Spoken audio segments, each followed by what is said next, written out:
mereka ingin beribadah di rumah ibadah mereka sendiri. Kita melarangnya alasannya apa? Karena belum ada izin.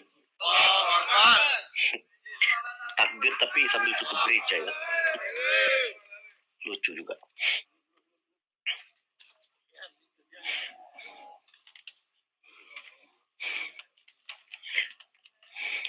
Jadi gereja GKPS ini sudah disegel ke tempat. Nah, ini bupatinya. Kita melarangnya alasannya apa? Karena belum ada izin. Mengapa belum ada izin? Karena memang nggak diizinkan. Saya belak-belakan aja nih Pak.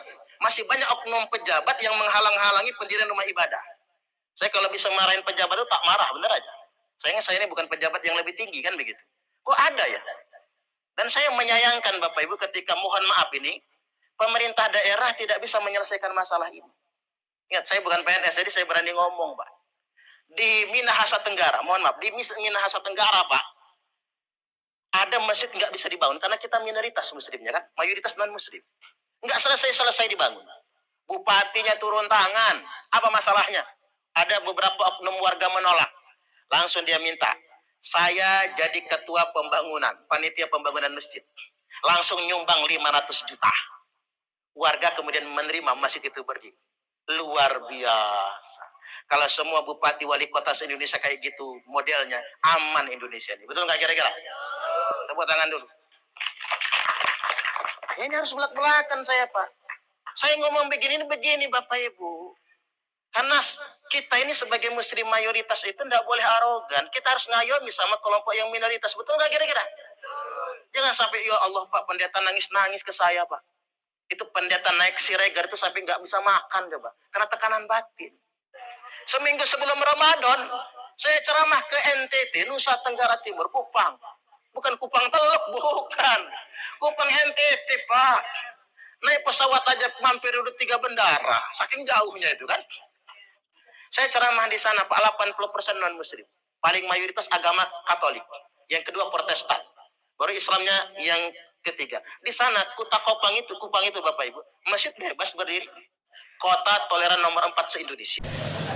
Bagaimana dalam agama Islam seorang muslim karena jabatannya dia memberi izin berdirinya rumah ibadah seperti kelenteng, gereja, dia dapat dosa jariah mengalir terus.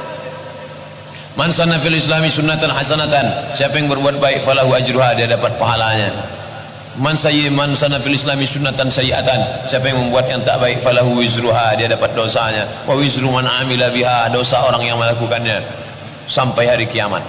Setiap berbunyi teng teng, habis di belangkung malaikat, teng kelompang, teng kelompang, teng kelompang, teng kelompang. Rasakanlah tuh, rasakan. Dari A sampai Z kita pakai dulu sementara sistem kafir ini.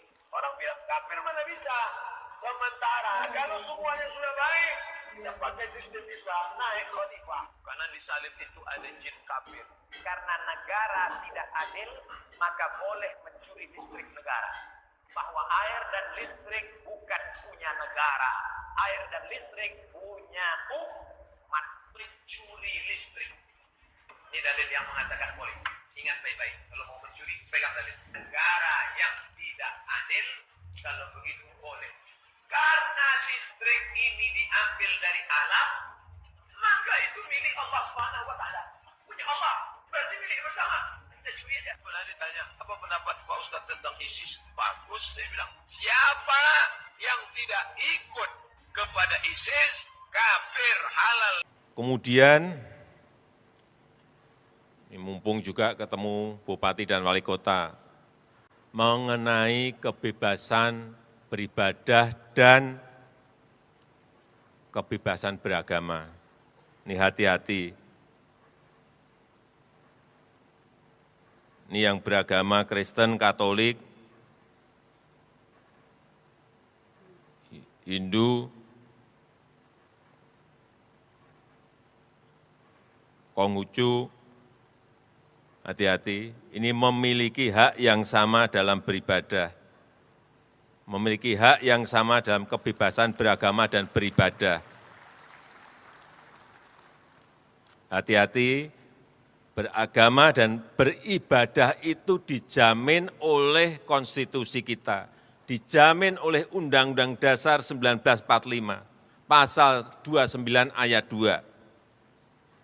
Sekali lagi, dijamin oleh konstitusi. Ini harus ngerti. Dandim, Kapolres, Kapolda, Pangdam harus ngerti ini. Kejari, Kejati. Jangan sampai yang namanya konstitusi itu kalah oleh kesepakatan. Konstitusi tidak boleh kalah dengan kesepakatan. Ada rapat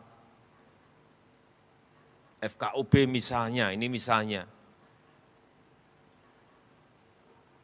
sepakat tidak memperbolehkan membangun tempat ibadah.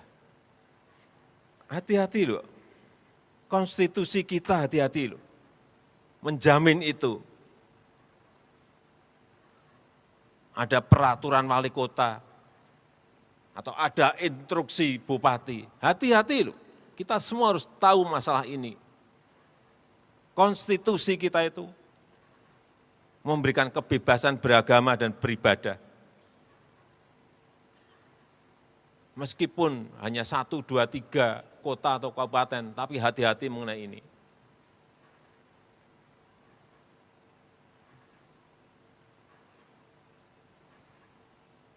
Karena saya lihat masih terjadi.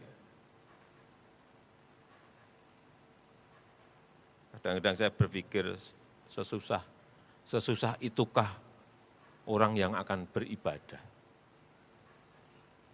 Sedih gitu kalau kita mendengar.